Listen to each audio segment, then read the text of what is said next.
407 years ago, our fathers brought forth on this continent a new nation, conceived in liberty and dedicated to the proposition that all men are created equal. Now we are engaged in a great civil war, testing whether that nation, or any nation so conceived and so dedicated, can long endure. We are met on a great battlefield of that war. We have come to dedicate a portion of that field as a final resting place for those who here gave their lives that that nation might live.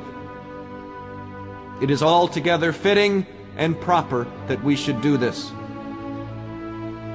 But in a larger sense, we cannot dedicate, we cannot consecrate, we cannot hallow this ground.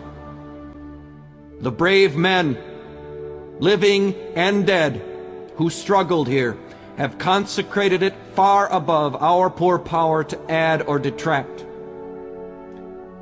The world will little note nor long remember what we say here, but it can never forget what they did here. It is for us, the living, rather, to be dedicated here to the unfinished work which they who fought here have thus far so nobly advanced. It is rather for us to be here, dedicated to the great task remaining before us, that from these honored dead we take increased devotion to that cause for which they gave the last full measure of devotion.